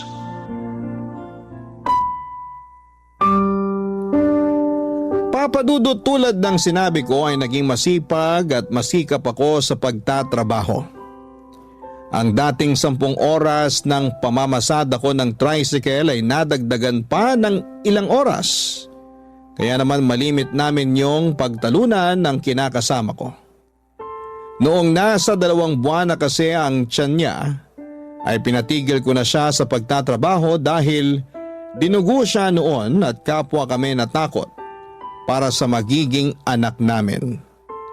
Pero ayon sa OB ni Regine ay safe naman ang baby, kaya lang nirekomenda nito na huwag siyang masyadong magkikilos. Dahil sa nangyari, nasa inuupahan na lang namin ang kinakasama ko at ako na lamang ang nagtrabaho. Tapos nagkaroon din kami ng sistema ni Regine sa bahay araw-araw. Bago ako umalis para mamasada, ay nilulutuan ko na lamang siya ng pagkain para pagising niya ay kakain na lamang siya. Umuwi rin ako bago magtanghalian na may bitbit na kanin at ulam para sabay na kaming kumain. At makumusta ko siya. Kapag hapon naman ay dinadaanan ko siya para abutan ng merienda. Pinakiusapan ko rin ang malapit kong pinsang babae na taga-barangay lang din namin na tignan ang kinakasama ko kapag namamasada ako. Tapos inaabutan ko na lamang siya kahit magkano.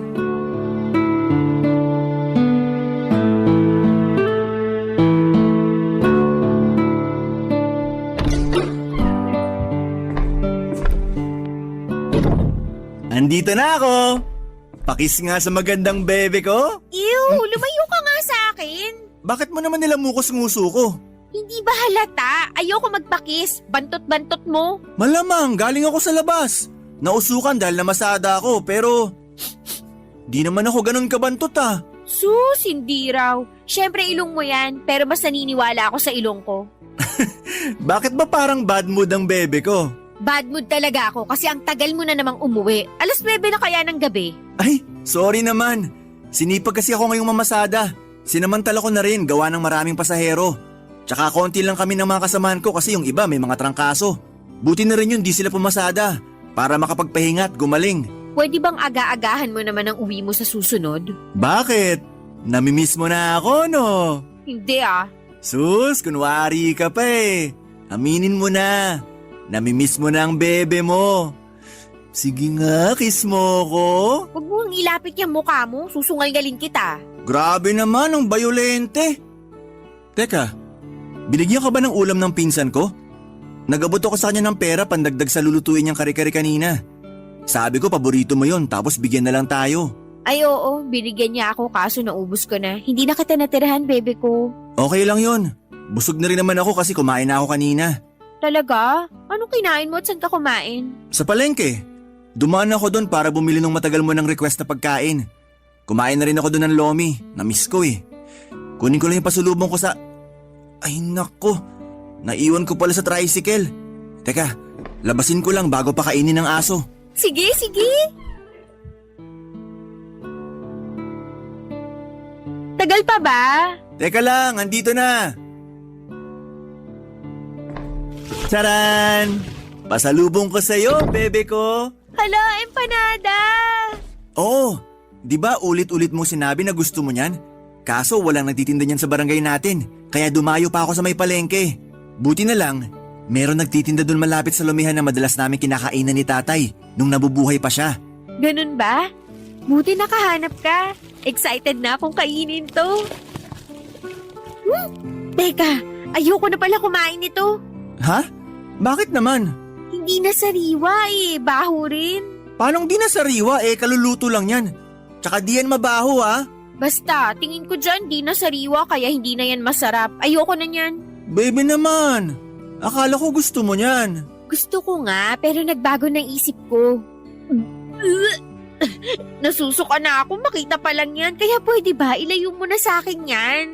Ayan, kunin mo tapos itapon mo. Ano? Bakit itatapon? Sayang naman.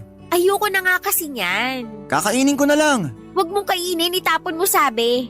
Turo sa akin ng airpot ko, wag magsayang ng pagkain. Patay na airpot mo kaya kasama na rin niyang nailibing yung mga tinuro niya sa'yo. Uy, sobra ka naman. Sobra na akong sobra pero pag hindi mo yan tinapon, dun ka sa tricycle mo matutulog. Ha? Bakit naman? Malamang maaamoy ko yan sa hininga mo mamaya kaya ayaw kitang katabi. Regine naman, kakainin ko na lang to. Tapon mo sabi. Ay. Sige ka, pag hindi mo yan tinapon, ibig sabihin hindi mo na ako mahal. Hala, saan naman ang galing yan? Sa akin lang. Itapon mo na sabi yan bago pa kita mapalaya sa harapan ko. Pambihira namang babae to. Kanina lang masaya tapos biglang umiyak. Ngayon naman parang dragon na kulang na lang magbuga ng apoy.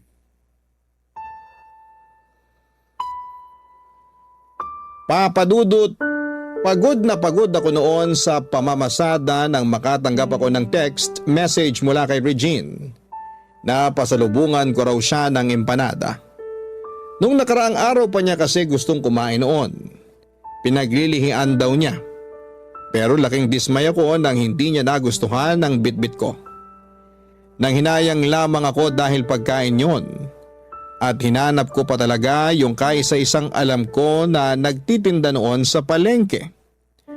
Nakipagtalo pa nga ako sa tendera kasi gusto ko ay sariwa yung palaman dahil si Regine ang kakain para lang insultuhin niya at hindi siya natuwa noong ibinigay ko na sa kanya. Sa totoo lang, hindi yun ang una't huling insidente na pumalya ako sa mga pagkaing pinaglilihian ng kinakasama ko. Ewan ko ba naman sa panlasa niya pero sinusunod ko naman kung ano ang hilingin niya sa abot ng perang meron ako. Pero habang tumatagal ang paglilihi niya, ay mas nagiging komplikado ang mga pagkain na gusto niyang kainin.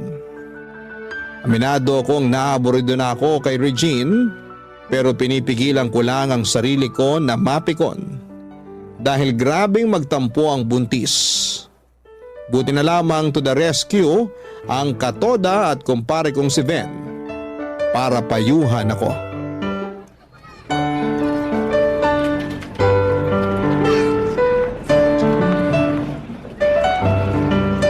Uy, napapansin ko parang kanina ka pa nakasimangot ah. Sinong di si Simangot?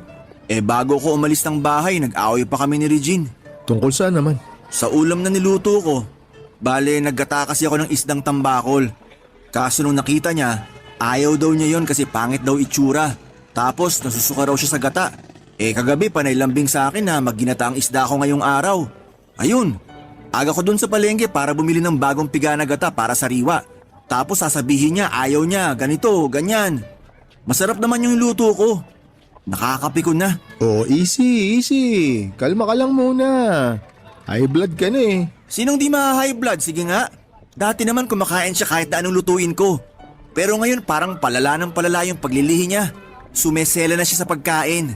Tapos ang sakit niya pa magsalita. Ikaw na rin naman ang may sabi, naglilihi kinakasama mo. Mahirap kaya maglihi. Sabi nga nila mahirap. Pero ganun ba yon? Anong ganun ba yun? Na sobrang hirap pagdating kay Regine. Paano mo nasabi? Nung isang araw, nagsabi siya na gusto niya ng suman. Kaya binilan ko. Kaso tinanong saan ko raw binili. Sabi ko sa palengke. Aba, tinapon sa mukha ko. Grabe naman yun. Sinabi mo pa. Ba't daw niya tinapon? Ayaw niya? Oo, ayaw niya. Kasi gusto niya dapat galing sa Antipolo yung suman. Kaya ginawa ko, binili ka namin yung pinagbilhan ko para itanong saan niya binili yung tinda niyang suman. Kaya lang sabi niya sa kaintaraw, nalintikan na. Pagkarinig ni Regine, biglang pumalahaw ng iyak at nagdadabog pa uwi. Tapos inutusan ako pumunta sa Antipolo para bumili ng suman. Dahil mas gusto niya raw yung galing dun. Pabasbasan ko na rin daw ng holy water sa simbahan ng Antipolo para mabiyaya raw yung pagkain. Seryoso ba yan? Seryoso nga. O anong ginawa mo? Pumunta ka nga ng Antipolo. Siyempre hindi. Para lang sa suman mag-aaksaya ako ng pamasahe. Kaso, ayun nga. Bad trip sa akin si Regine buong araw. Hindi raw siya kakain maghapon kaya nagmakaawa pa ako na wag siyang magpagutom. Kaya lang ang tigas ng bunbunan. Kaya wala na akong nagawa kundi umakyat sa Antipolo para lang bumili ng suman na pinabibili niya. Ayun, sobrang saya pag uwi ko. Ang lapad na ng ngiti na akala mo nanalo sa loto. Ganyan naman talaga yung mga naglilihi, lalo na pag nakain na nila yung pinaglilihian nila. Hanggang kailan ba naglilihi ang mga buntis? Yung misis mo ba naglihi rin? Oo naman, syempre. Pero saglit lang. Doon sa panganay hanggang pangatlo namin, siguro mga 3 buwan. Pero doon sa bunso, inaabot ng 6 na buwan yung paglilihi niya. Ibig sabihin, ganon katagal ko rin titiisin yung paglilihi ni Regine? Pero depende naman sa buntis yun. Kasi yung ate ko, nung pinagbuntis niya yung kambal niya, 9 na buwan siyang naglihi. Kaya grabe rin yung paghihirap ng bayaw ko kasi kakaiba yung trip ng ate ko na kainin. Isipin mo gusto ng spaghetti. Pero dapat luto daw ng tatay namin. Matagal nang patay si tatay. Tapos isang beses gustong kumain ng chicken pastil. Kaso, dapat daw gawa ng mga kapatid nating Muslim sa Quiapo. Kasi mas masarap daw. Taga Bicol sila. Anong nangyari? Pumunta ba sila sa Quiapo? Siyempre hindi. Ba't pupunta ng Quiapo? Kaya 1 linggo rin di kinibo ng ate ko yung bayaw ko dahil masama ang loob. Pero lumipas din naman yun kasi nagkaroon na siya ng bagong pinaglihian. Alam mo kung ano? Ano? Fried itik. Pero dapat sa Angono raw galing. Ano ba yan? Napakalayo naman ng mga pagkain na gustong kainin. Naisip ko nga, baka naaaburido lang ate ko sa bahay nila kaya gustong gumala. Hindi lang babaeng nahihirapan pagbuntis at naglihi. Kawawa rin mga asawa at kinakasama nila. Oo, may punto ka, pero payo ko sa'yo pre tiyagain mo na lang yan. Total baby nyo rin naman ni Regine yung ipinagbubuntis niya Tsaka 9 na buwan lang naman yan Kapag naipanganak na yung baby nyo tapos karga-karga mo na sa unang pagkakataon, sinasabi ko sa'yo pre, mapapawi lahat ng pagod mo sa mga binigay mong sakripisyo sa paglilihi ni Regine.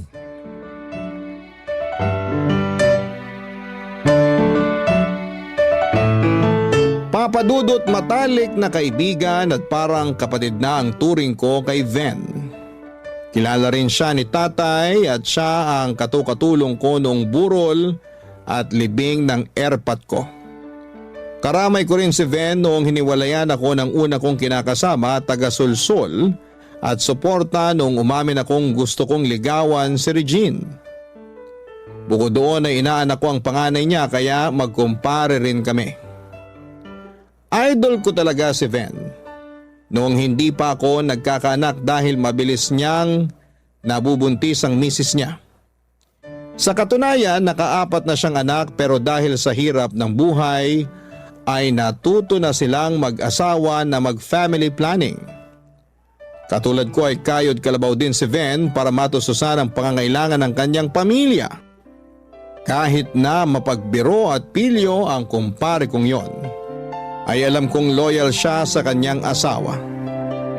Wala pa akong nababalitaan na may iba siyang bebot na nagugustuhan. Barangay Love Stories. Barangay Love Stories. Papadudot 5 buwan na noon ang pagbubuntis ni Regine pero naglilihi pa rin siya. At sa bawat araw na ginawa ng Diyos, ay mas pinahirapan ako ng kinakasama ko sa mga pagkain na gusto niyang kainin. Napapailing na lamang ako dahil yung iba doon ay hindi na pagkain. May isang beses na sinabi niya na gusto niya raw kumagat ng hollow block dahil curious daw siya sa lasa nito. May isang beses naman na inutusan niya akong humingi ng ginamit na chalk sa eskwelahan para durugin dahil gusto raw niyang inumin. Siyempre hindi ako pumayag dahil baka mapaano siya kaya inaway niya ako at pinagsalitaan ng masasakit tulad ng walang kwentang kinakasama at kung ano-ano pa. Sa totoo lang ay dumating na ako sa punto ng buhay ko na parang mababaliw na ako. Napatanong na lamang ako sa sarili ko kung ganon ba talaga pagbuntis. Base naman sa kwento ng iba kong kasamahan sa Toda, naglihi rin naman daw ang mga misis nila. Pero hindi naman masyadong kakaiba ang mga pagkain na gusto nilang kainin. Hindi tulad ni Regina talagang masakit sa ulo.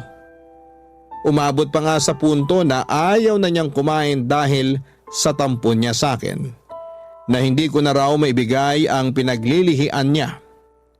Siyempre nag-aalala naman ako.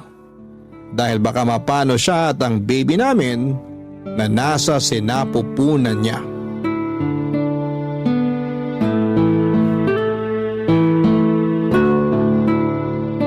Baby ko naman. Mo ko mabebe-bebe ko dyan, masasampal kita. Grabe ka naman. Sasampalin mo pa ako pinagluto na nga kita ng pagkain gusto mo. Ha? Anong niluto mo? Ano pa ba? Di adobong paa ng manok.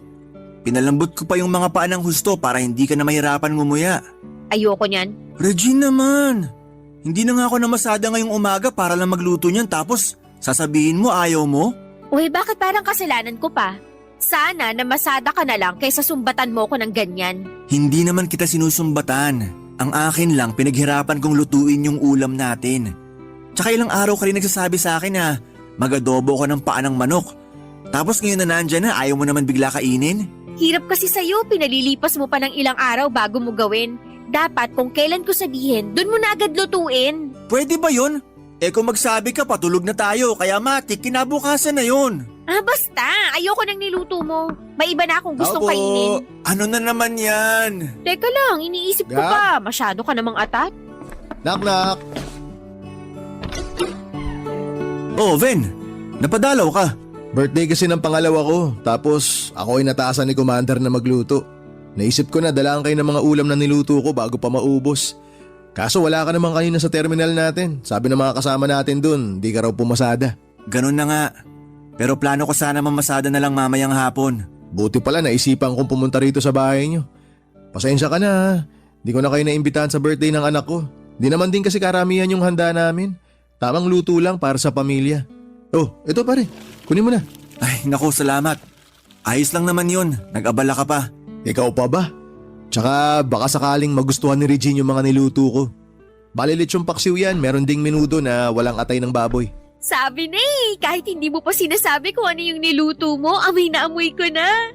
Tama ako, lechon paksiw nga sa kaminudo. Oo, paborito ni Mrs. tsaka ng mga anak ko kaya ni-request nila. Akin na, dali, kakain na ako. Oh, ayan. Grabe, excited na ako. Salamat ulit, Ben. Buti na lang dumating ka kasi kanina pa talaga ako nagugutom. Ha? Bakit? Di pa ba kayo kumakain? Kakain na nga sana kami bago ka dumating. Kaya lang hindi ko gusto yung ulam na niluto ni Gab. Ganyan ka naman eh. Sumiselan ka na sa pagkain simula nung naglihi ka. Anong sumiselan? Isa talagang ayoko ng luto mo. Hindi na nga masarap tapos madalas pa akong nasusuka. Alangan namang pilitin ko sarili ko na kainin yun. Di nagduduwal ako dun sa lababo. Okay lang naman sana na hindi mo kainin kung talagang nasusuka ka. Pero kailangan mo pa ba akong pagsalitaan ng hindi maganda? Kung ano-anong masasakit na salita ang sinasabi mo sa akin at sa luto ko. Hindi mo na naisip na pinaghirapan ko yun. Pakiramdam ko tuloy wala na akong ginawang matino. Ang drama mo naman. Magdadrama talaga ako.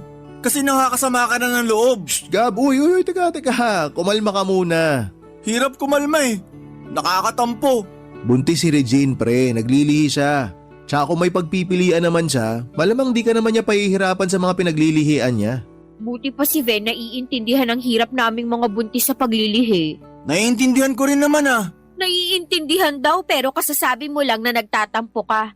Kung makapagsalita ka, akala mo hindi mo anak tong dinadala ko ah. Napaka-arte mo, kagigil ka.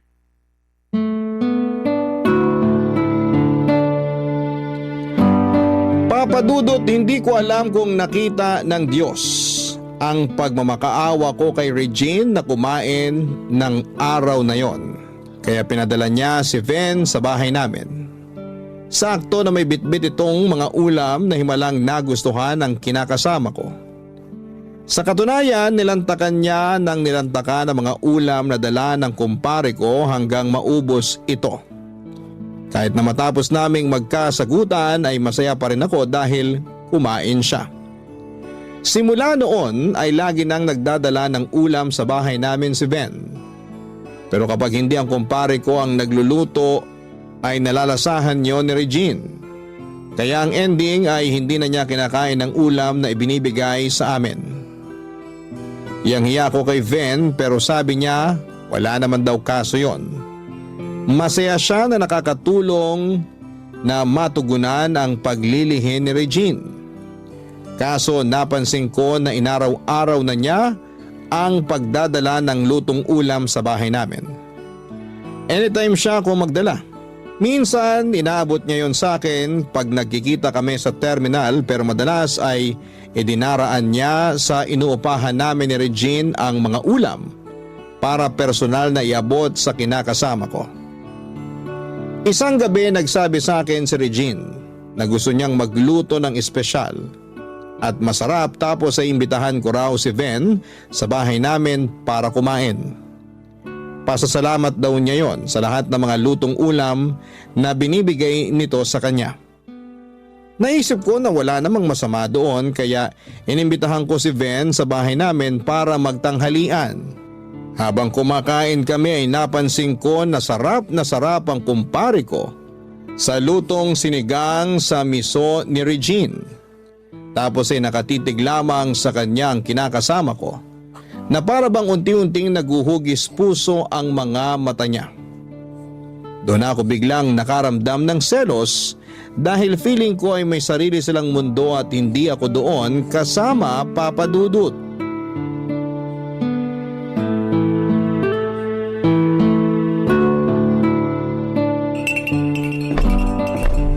Ano yung ginagawa mo? Nagtitimpla ng kape para kay Ven. Busog na busog daw siya eh. Pampababa lang sana ng kinain. Eh ako, hindi mo ba ako pagtitimpla? Hindi ka naman mahilig sa kape ah. Saka sabi mo, sumasakit tiyan mo pag umiinom ka ng kape kaya nasi-CR ka agad. Oo, pero gusto ko rin magkape. Bakit si Ven lang pinagtitimpla mo? Dapat ako rin. May isang sachet pa doon, timplahin mo kung gusto mo. Bakit ako pagtitimplahin mo? Tapos si Ven pinagtimpla mo?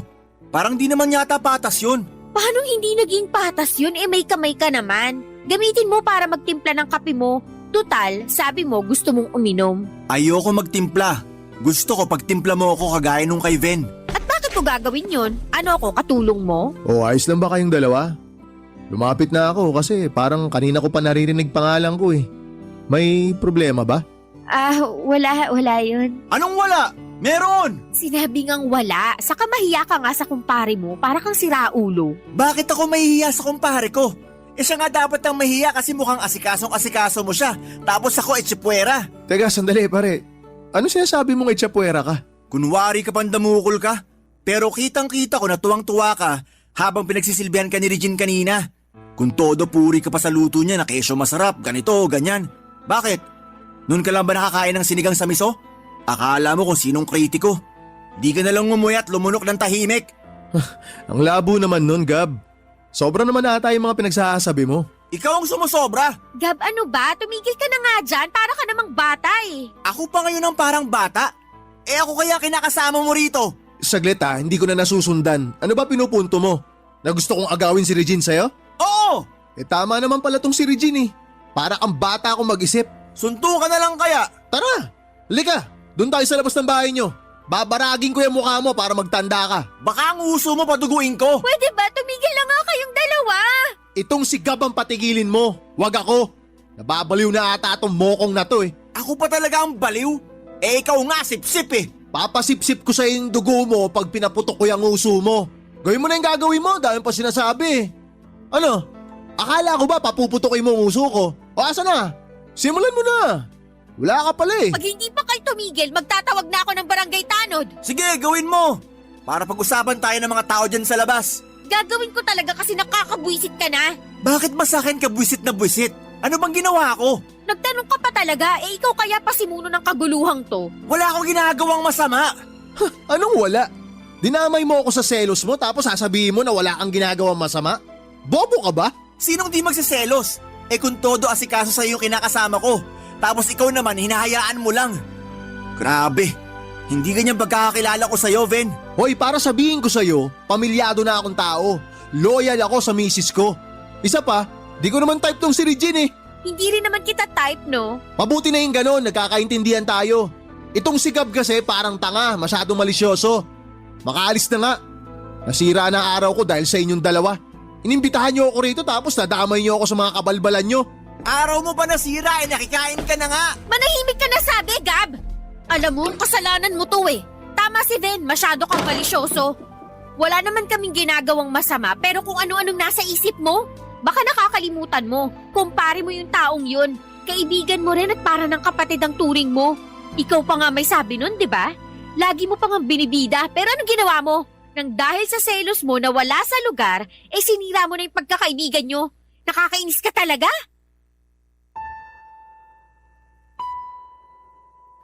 Papadudot matapos mag-walk out ni Regine para magpalamig ng ulo, ay nakapag-isip-isip ako ng mabuti. Doon ko na na-realize na masyado nga akong naging malisyoso at nagpadala kaagad sa bugso ng damdamin. Grabe ang pagsisisi ko matapos kong mapagtanto na tama nga ang kinakasama ko dahil sinira ko ang pagkakaibigan namin ni Ven. Simula ng araw na yon ay hindi na ako kinausap ng kumpare ko kahit na nagkikita kami sa terminal ng tricycle. Hindi nagtagal ay nagkabati naman kami ni Regine. Hindi pa rin nawala ang paglilihi niya hanggang makapanganak siya pero masasabi ko naman na hindi niya ako masyadong pinahirapan sa mga pagkain na gusto niyang kainin.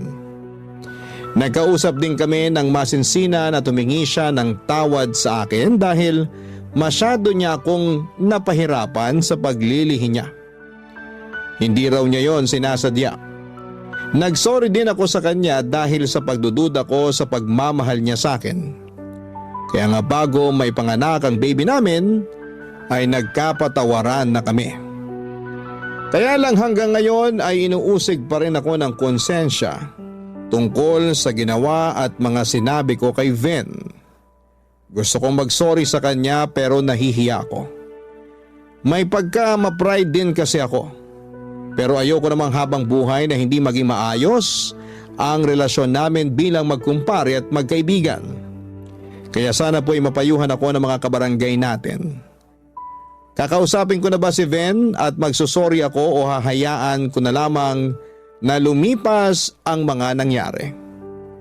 Maraming salamat po, Papa Dudut. Sakaling mapili po ninyong i-ere ang sulat ko sa Barangay Love Stories. Malaking bagay sa akin ang maipapayo ng mga kabarangay natin. God bless and more power sa inyong istasyon. Ang inyong forever, kapuso at kabarangay, Gab.